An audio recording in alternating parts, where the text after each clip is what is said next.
வணக்கம். உட்கார்ந்தவாறு பணி செய்வதால் என்ன பிரச்சனை அப்படிங்கிறத குறித்து தான் நம்ம பேச போகிறோம். நிறைய பேர் ஒரு காலத்தில் என்னென்னா, உட்கார்ந்த இடத்துலையே வேலைங்க, ஏசி ரூமில் வேலைங்க, ஒரு பிரச்சனையும் இல்லைங்க, வேர்க்காமல் விறுவிறுக்காமல் வேலை செஞ்சுட்டு வரலாங்க அப்படிங்கிறது ரொம்ப பெருமையாக சொல்லுவாங்க. உண்மையிலே உட்கார்ந்தவாறு வேலை செய்கிறது அவ்வளவு நல்லதா அப்படிங்கிறது குறித்து தான் நம்ம சிந்திக்க போகிறோம். இப்போ ஒரு காலத்தில் நிறைய பேர் களப்பணி ஆற்றுவாங்க, வெளியில் வெயிலில் வேலை செய்வாங்க, நிறைய ட்ராவல் பண்ணுவாங்க. அந்த மாதிரி வேலை செஞ்சவங்களாம் எப்படின்னா, அவங்களுக்கு நிறைய வியர்வை வந்து அவங்களுக்கு சுகர் இருக்காது, பிபி இருக்காது, இதயம் நல்லா வேலை செய்யும், மகிழ்ச்சியாக இருந்தாங்க. நாங்களே இந்த களப்பணி செய்கிற போது ரொம்ப மகிழ்ச்சியாக இருப்போம். காலையில் 6 மணிக்கு எழுந்திரிச்சு தூர்வாரப்பட்ட கால்வாயை போய் பார்த்தா அவ்வளவு சந்தோஷமாக இருக்கும். கட்டப்பட்டு கொண்டு இருக்கின்ற வீடுகளை பார்த்தா, போடப்பட்டு கொண்டு இருக்கின்ற சாலைகளை பார்த்தா அவ்வளவு சந்தோஷமாக இருக்கும். கிராமங்களில் போய் நல்ல வேளாண் அலுவலர்களோட எப்படி புதிய ரகத்தை அறிமுகப்படுத்தியிருக்கிறாங்க அதெல்லாம் பார்க்கும்போது ரொம்ப சந்தோஷமாக இருக்கும். ஃபீல்ட் லெவல் இன்ஸ்பெக்ஷன் பார்க்கும்போது இவ்வளவு மகிழ்ச்சியாக இருக்கும். காலையிலேருந்து மத்தியானம் வரைக்கும் எல்லாம் இன்ஸ்பெக்ஷன் பார்த்துட்டு கொஞ்ச நேரம் மறுபடியும் மத்தியானம் ரெஸ்ட் எடுத்துகிட்டு சாயந்தரம் மறுபடியும் இன்ஸ்பெக்ஷன் போனால் அவ்வளவு சந்தோஷமாக இருக்கும். ஏன்னா அந்த மாதிரி தூர்வாரப்பட்ட கால்வாயில் தண்ணி வரும்போது நாமே வழிந்தோடுவதை போன்ற ஒரு மகிழ்ச்சி ஏற்படும். உடம்பும் நல்லா பர்ஃபெக்டாக இருக்கும். எப்போவுமே இந்த உட்கார்ந்து வேலை செய்கிறது அப்படிங்கிறது பலவிதமான தொல்லைகளுக்கு ஆளாகக்கூடியதாக இருக்குது. அதுலேயும் யார் உட்காந்துக்கிட்டே வேலை செய்கிறாங்க அப்படின்னு பார்த்தீங்கன்னா, இந்த டிரைவிங் ப்ரொஃபஷனில் இருக்கவங்க, அதுவும் டாக்ஸி டிரைவர்ஸ், அவங்க பார்த்தீங்கன்னா கார்லேயே படுத்து நைட்லேயும் தூங்குவாங்க. அதே மாதிரி ட்ரக் டிரைவர்ஸ், அப்புறம் நீண்ட தூரம் போகக்கூடிய அந்த ஃப்ளைட்டில் ஓட்டக்கூடிய பைலட்ஸ், அதே மாதிரி நீள தூரம் போகக்கூடிய ட்ரெயின், அப்புறம் பஸ், இதையெல்லாம் ஓட்டக்கூடியவங்களும் ஒரே இடத்துலையே உட்காந்து வேலை செய்ய வேண்டியவங்களாக இருக்காங்க. அதே மாதிரி வங்கிகளில் வேலை செய்கிறவங்க, கேஷியர்ஸ், அதே மாதிரி மற்ற அசிஸ்டன்ட்ஸ், இவங்கெல்லாம் என்னென்னா ஒரே இடத்துலையே உட்கார்ந்து வேலை செய்கிறவங்களாக இருக்காங்க. அதே மாதிரி ஐடி ப்ரொஃபஷனல்ஸ், அவங்களும் ஒரே இடத்துலையே உட்காந்து வேலை செய்கிறாங்க. அதுவும் இந்த ப்ராஜெக்ட் டீம் அப்படின்னா 4 மணி நேரம் 5 மணி நேரம் அந்த இடத்த விட்டு நகர முடியாது. ஒரு கால் வந்தால் 1 மணி நேரம் கூட வரும், அந்த இன்ஸ்ட்ரக்ஷனை கேரி பண்ணணும். அதே மாதிரி டேட்டா ஆப்ரேட்டர்ஸ், அதே மாதிரி சைபர் கிரைமில் ஈடுபட்டுக்கிட்டு இருக்கவங்க, இவங்க எல்லாருமே ஈடுபட வேண்டியதாக இருக்கும். அதே மாதிரி இந்த காட்சி ஊடகத்தில் இருக்கவங்க, இந்த எடிட்டிங்லாம் பண்ணுறாங்களே, அவங்க ஒரே இடத்துலேயே உட்காந்து பண்ண வேண்டியதாக இருக்கும். அதே மாதிரி ஜேர்னலிஸ்ட், அவங்க ஒரே இடத்துலையே உட்காந்து, அது பர்டிகுலர்லி எடிட்டர்ஸ் ஒரே இடத்துலையே உட்காந்து வேலை பண்ண வேண்டியதாக இருக்கும். சயின்டிஸ்ட், ரிசர்ச் அசிஸ்டன்ட்ஸ், அவங்களும் என்னென்னா ஒரு இடத்துல உட்காந்து வேலை பண்ணக்கூடிய சூழல் ஏற்படும். அலுவலகங்களில் இருக்கக்கூடிய கிளர்க்ஸ், இந்த மாதிரி இருக்கவங்களும் அந்த சீட்லேயே உட்காந்து நாள் ஃபுல்லாக வேலை பார்க்க வேண்டிய சூழல் ஏற்படும். மெடிக்கல் ப்ரொஃபஷன் எடுத்துக்கிட்டிங்கன்னா ரேடியாலஜிஸ்ட், பேத்தாலஜிஸ்ட், லேப் டெக்னீஷியன்ஸ், இவங்களும் ஒரே இடத்துல உட்காந்து வேலை செய்வாங்க.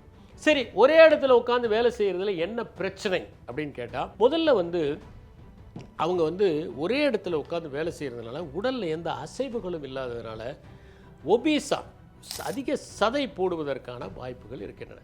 இதில் என்னென்னா நிறைய ப்ராப்ளம் வர்றதுக்கு, அவங்க உட்கார்ந்த இடத்துல இருக்கிறதுனால போர் அடித்து நிறைய ஸ்நாக்ஸ் சாப்பிடுவாங்க. அதுக்கு பேர் பிஞ்சு ஈட்டிங்னு பேர். ஏன்னா உட்காந்து போர் அடிக்கும், எதையாவது ஒன்று குறிச்சிக்கிட்டே வேலையை பார்க்குறது, இதுவும் நிறைய காம்ப்ளெக்ஸை ஏற்படுத்தக்கூடிய வாய்ப்புகள் இருக்குது. இன்னொன்று என்னென்னா, 2050 அந்த அதிபதப்படுத்தப்பட்ட உணவை சாப்பிட்றதுனால உலகம் முழுவதும் எல்லாருமே இந்த மாதிரி பருமனாக தான் இருப்பாங்க அப்படின்னு ஒரு அறிக்கை நம்மளை எச்சரிக்குது. அதனால் அவங்களுக்கு என்னென்னா, நம்மளோட உடலை பார்த்தா அவங்களுக்கே ஒரு செல்ஃப் எஸ்டீம் குறைய ஆரம்பிக்கும். அவங்களுக்கே ஒரு மாதிரி தன்னுடைய உடலை பார்த்து ஒரு விதமான அசூயை ஏற்படுவதற்கான வாய்ப்புகளும் இருக்குது. ரொம்ப ஏஜான மாதிரியான ஒரு அப்பியரன்ஸ் வந்துடும்.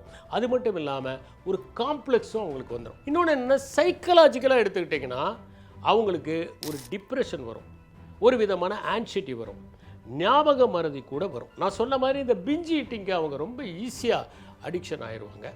அப்புறம் ஹார்ட்டில் ப்ராப்ளம் வரும், சர்க்குலேஷன் சீராக இருக்காது, உட்காந்துக்கிட்டே சகல நேரம் இருக்கிறதுனால பேக் பெயின் வரும், நெக் பெயின் வரும். அதாவது குனிஞ்சிக்கிட்டே வேலை பார்க்குறவங்களுக்குலாம் பார்த்திங்கன்னா அந்த ஸ்பாண்டிலிட்டிஸ் மாதிரி விஷயங்கள் வரும், ஃப்ரோசன் ஷோல்டர்ஸ் வரும். இதெல்லாம் வர்றதுக்கான வாய்ப்பு.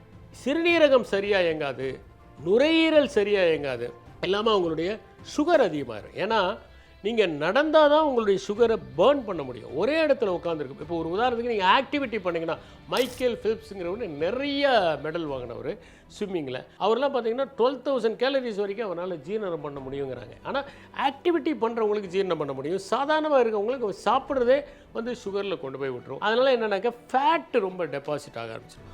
ஒரே இடத்துலையே வேலை செஞ்சாங்கன்னா இன்னொரு பிரச்சனை என்னென்னா, அவங்களுக்கு ப்ரொடக்டிவிட்டி குறைய ஆரம்பிச்சிடும். மொதல் 1 மணி நேரம் நல்லா ஆக்டிவாக இருப்பாங்க, நாள் ஃபுல்லாக இருக்கும்போது அந்த ப்ரொடக்டிவிட்டி குறைஞ்சிட்டே வரும். சரி, இதுக்கு என்ன பண்ணணும்? உட்காந்துக்கிட்டே இருக்கிறவங்க அப்போ அந்த வேலையை விட்டுட்டு போக முடியுமா? போக முடியாது. ஆனால் என்ன பண்ணலான்னா, ஒவ்வொரு நாளும் அவங்க தவறாமல் 45 மினிட்ஸ்லேருந்து 1 மணி நேரம் அவங்க நடைப்பயிற்சி செய்யணும், உடற்பயிற்சி செய்யணும். மறக்காமல் அந்த 1 மணி நேரம் அவங்க செய்யணும். அந்த பாடிக்கு அந்த ஆக்டிவிட்டீஸ் கொடுக்கணும். சரி, உட்காந்துக்கிட்டே இருக்கும்போதும் அப்பப்போ கொஞ்சம் எந்திரிச்சு கொஞ்சம் உடம்பை ஸ்ட்ரெச் பண்ணிக்கலாம். இப்போ கோப்புகள் பார்க்குறவங்க நான் நிறைய பேர் பார்த்துருக்கேன். ஒரு பெரிய ஒரு இது மாதிரி வச்சுருப்பாங்க, நின்றுக்கிட்டே பார்க்குறவங்க. கொஞ்சம் நேரம் என்ன பண்ணுவாங்கன்னா, ஒரு அரை மணி நேரம் நின்றுக்கிட்டே ஃபைலெல்லாம் பார்ப்பாங்க. அப்போ என்ன ஆகும்னா, இந்த சிறுநீரகம்லாம் சரியாக இயங்க ஆரம்பிக்கும் நின்றுக்கிட்டே இருக்கிறதுனால. நம்முடைய காலில் பார்த்தீங்கன்னா செகண்ட் ஹார்ட் அப்படின்னு சொல்லுவாங்க. இந்த இந்த காலில், அது பர்டிகுலர்லி இந்த கீழ்ப்பகுதியில் இருக்கக்கூடிய அந்த சதைப்பிடிப்பு, முழங்கால கீழே இருக்கிறது, அது பிளட் சர்க்குலேஷனை என்ஹான்ஸ் பண்ணக்கூடிய ஒரு பகுதி. அதனால் அது செகண்ட் ஹார்ட்டுமாங்க. நம்ம நடந்தால் தான் அது ஆக்டிவேட் ஆகும். அதனால் நடப்பது மிகவும் முக்கியம். இன்னொன்று என்னென்னா, அப்பப்போது எந்திரிச்சு நம்மளை ஸ்ட்ரெச் பண்ணிக்கலாம். 1 மணி நேரம் உட்காந்துருந்தா ஒரு 10 நிமிஷமாவது நம்ம எழுந்து அப்படி இப்படி நடக்கிறது ரொம்ப நல்லது. வீட்டில் சில வேலைகள் செய்யலாம். குனிஞ்சு நிமிரக்கூடிய வேலைகள்லாம் நம்ம செய்யலாம். ஒரு காலத்தில் என்னென்னா, உட்காந்துக்கிட்டு செய்கிற வேலையில் கூட வீட்டில் பார்த்தீங்கன்னா அவங்க தண்ணி இறைப்பாங்க, அவங்க பார்த்தீங்கன்னா சைக்கிளிங் பண்ணுவாங்க, ஆஃபீஸ்க்கே சைக்கிளில் தான் போவாங்க. அதனால் அவங்களுக்கு ஹெல்த் நல்லா இருந்தது. ஆனால் இன்றைக்கி அதெல்லாம் இல்லாமல் நாம் ஒரு 2 வீலரில் போகிறோம். பார்த்திங்கன்னா நம்ம மோட்ரு போட்டு தண்ணி நமக்கு வருது. இதனால் அந்த வேலைகள்லாம் நம்ம செய்யாமல் இருக்கோம். அதனால் குனிஞ்சு நிமிர்ந்து வேலை செய்வது மிகவும் நல்லது.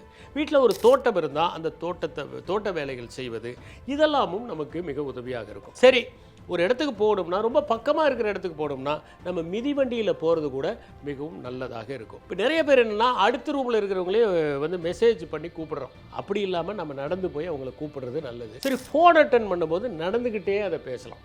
நம்ம கொஞ்சம் நடந்துக்கிட்டு பேசுகிறது மிகவும் நல்லது. இந்த மாதிரி நாம் அந்த உட்கார்ந்து இருக்கிறதுக்கு ஏதாவது ஒரு வகையில் காம்பன்சேட் பண்ணிட்டோம்னா நாம் ஃப்ரெஷ்ஷாக இருக்கும், நல்லா இருக்க முடியும். சரி, விடுமுறை நாட்களில் இன்னும் கொஞ்சம் கூடுதலாக நடக்கலாம், இன்னும் கொஞ்சம் ஆக்டிவிட்டீஸ் வச்சுக்கலாம். அப்போ தான் நம்ம இந்த கார்டனிங், இந்த மாதிரி வீட்டு வேலைகள் இதெல்லாம் செய்வதற்கு நாம் நேரத்தை ஒதுக்கினால் அது மரியாதைக்கு குறைவானதல்ல. இன்னும் சொல்லப்போனால் அது நம் உடல்நிலையை சீராகவும் செம்மையாகவும் வைத்துக்கொள்ள உதவியாக இருக்கும். எனவே உட்கார்ந்து செய்கிற பணிகளில் இருப்பவர்கள் எச்சரிக்கையாக தங்களுடைய உடலை பார்த்து கொள்வது மிகவும் நல்லது. நன்றி, வணக்கம்.